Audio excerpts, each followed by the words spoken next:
This is FYI on your TV, brought to you by Hometown News. I'm Kathy Botham. I have got Jane Stott with me. You are the director at a play that's going to be played at the Studio Theatre in Perth coming up. Let's talk about that. How are you doing?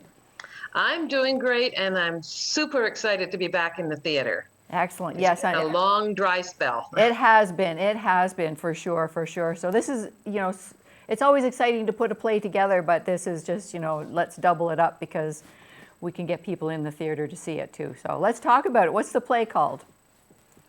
The play is called Educating Rita, and most of your listeners have probably seen the movie, which came out in 1983 with Michael Caine and Julie Walters.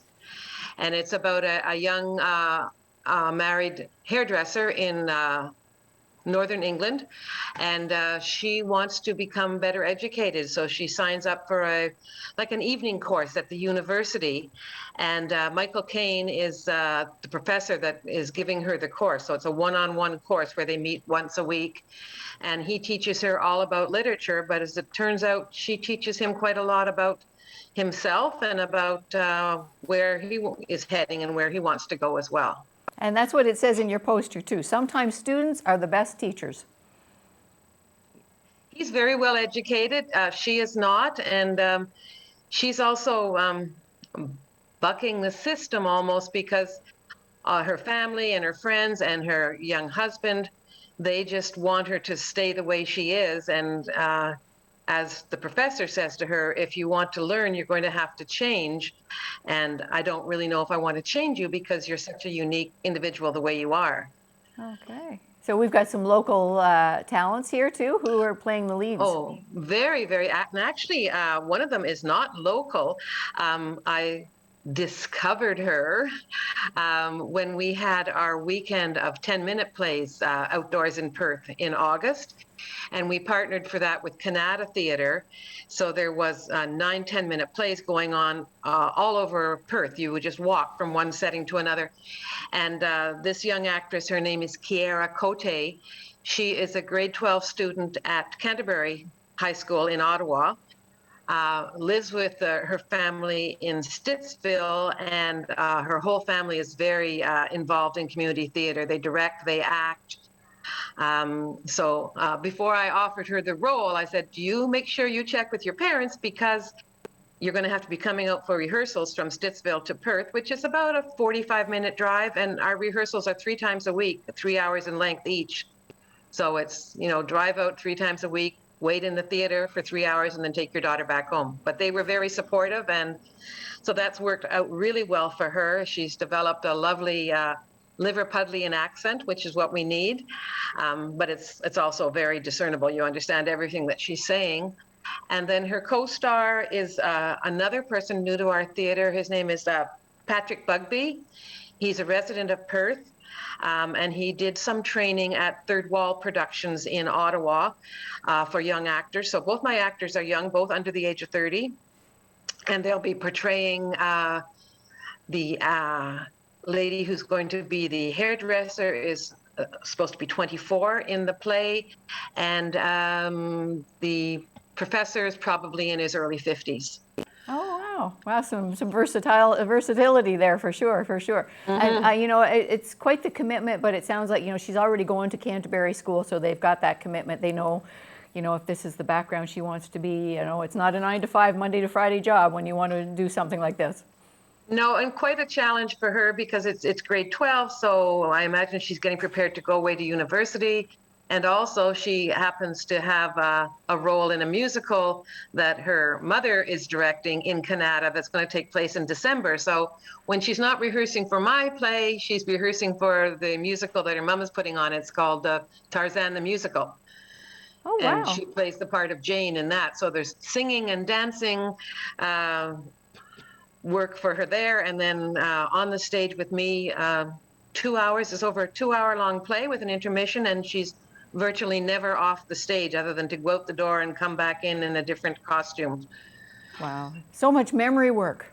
Yeah. That's wonderful. That's wonderful. Now let's talk about the theater. We talked about, the last year and a half we've been going through COVID and the pandemic. What's it look like now? Like proof of vaccine? How is the seating arranged in the theater? What does that look like? You do have to have proof of double vaccination, and we will be checking that. You will be wearing a mask in the theater. The actors on the stage, of course, will not be masked, but we won't be using our front row so that there's a good distance there. We're not quite sure about numbers yet because I think something just came out this past weekend in Ontario about whether the numbers might be relaxed a little bit. So I'm not sure, but it definitely won't be a full auditorium, and you'll want to get your tickets early, and there will be spacing, of course, between you and the next group of people. Okay, so let's talk about the dates then and how to get tickets. Okay, it's November 18 to 28. There's 8 shows, 6 evening shows and 2 matinees on the Sunday afternoon. And you go to ticketsplease.ca, and they will give you your tickets and assign you your seats. Excellent, excellent. Now you had mentioned in the summertime you had the 10-minute plays around Perth. How Right. did that go? It went really well. You know, people were so hungry to see theater. I myself had written one of the 10-minute plays. They were all the plays were by first-time playwrights. Had to be 10 minutes in length. So I wrote one, I directed one, and I acted in one. And we partnered with Canada Theatre because they also took the course. The course was given on Zoom when we were all doing everything by Zoom. It was how to write a 10-minute play, and it was given by a local actor and playwright. His name is Guy Newsham. So he gave the course to both Canada interested people and to studio theater people. And then we thought, why don't we get together? So the 2 theater companies put on the plays outside at different venues. We were in one of my plays was in a graveyard, another one was in a brewery, and they were so popular and so well received that 2 weeks later we went and did it all over again inside at Canada Theatre. So it's we had, I think, a total of probably 9 chances to put on these 10-minute plays. Wow, wow. Now you've got some versatility too. You just said you do directing, you did some acting, and you do writing as well. Mm-hmm. Yeah. Yep, theater is my passion for sure, and community theater is just such an amazing way to meet people and to get involved, just to get yourself out of the house.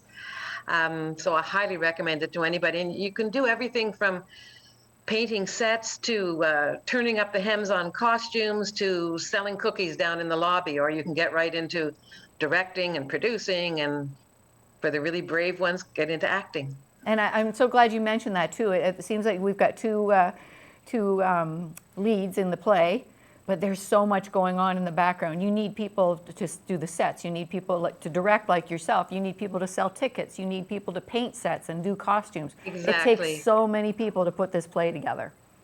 I know last December we did a one-man show called An Evening, a Christmas with Sherlock Holmes. So there was only one fellow, Kieran Moore, who was on stage. I directed that one as well. But we had about 15 people that were doing other things.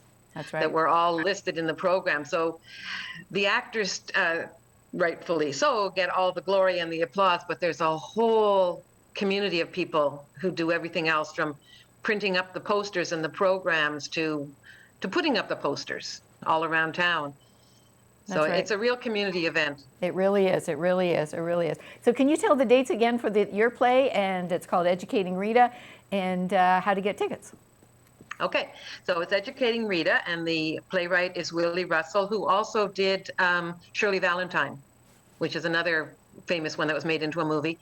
You get the tickets by contacting ticketsplease.ca, and they will be going on sale probably by the end of the week, of this week.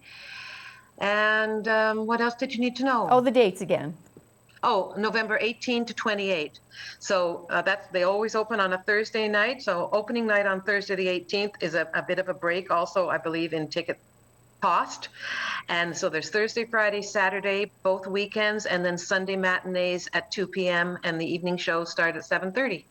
And there will be tickets at the door if we have any left, but because we have to choose seating, it's not as if you can just sort of come and sit anywhere.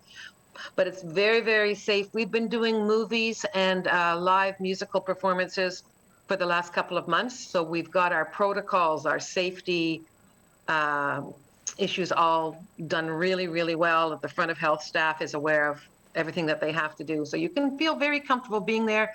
You wear a mask, whether it's for a movie or a musical production or a play, and you just take your mask off to eat and drink and then put it right back on again. Excellent, excellent. Sounds like you've got everything covered.